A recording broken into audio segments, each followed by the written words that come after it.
Thank you very much, Mr Speaker, and I rise to support the member for Drummoyne's motion. I think it's a really good motion. I congratulate her on bringing it. And I like the member for Strathfield, so I'm not going to spend too much time getting up here and making highly partisan points. I don't think we need to do that. We've had a lot of fun doing that this week. But I do want to make a defence of our general region in Sydney. And I'm glad that the member for Strathfield had an opportunity to speak. I understand the member for Parramatta will be speaking as well. And of course the member for Drummoyne, all surround electorates where I live, in Ryde.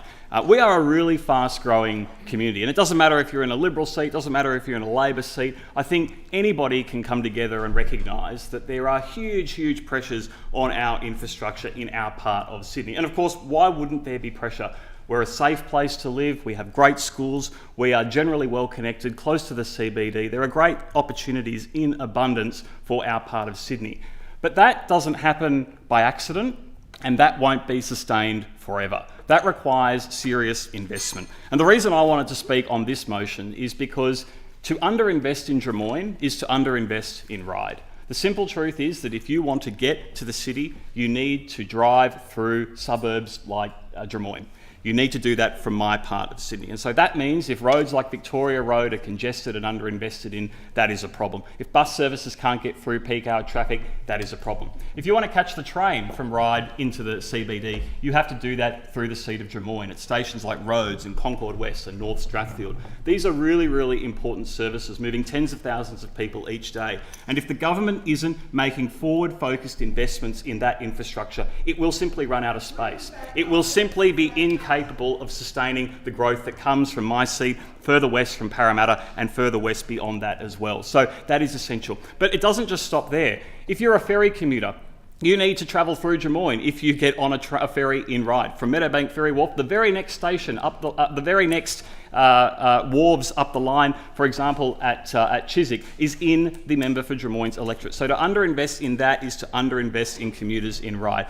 But it goes beyond that as well. We also need to make sure that emergency services are looked after. Right now, our part of Sydney is experiencing higher rates of crime, not necessarily because of declining crime standards, but because there is a growing population. More people means more crime, which means you need more police. That is why investments in things like new and upgraded police stations, which I'm fighting for in Ryde, are so vitally important. The same principle applies. To underinvest in emergency services in Drummoyne is to leave people in Ryde worse off as well. And of course, it extends to places like public open space.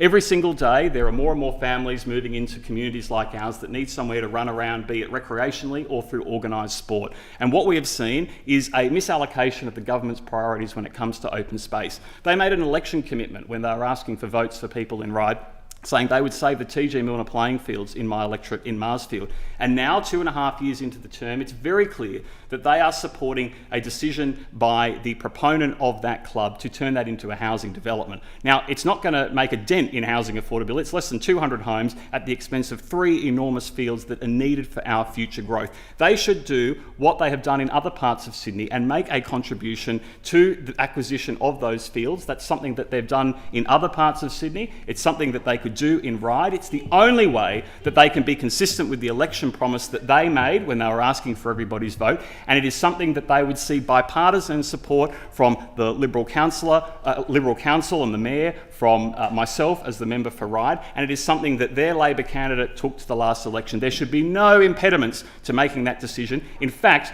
future-focused infrastructure investment should always be beyond politics. It should always be bipartisan, and as I have said at the start, to underinvest in all of our seats is to underinvest in all of us.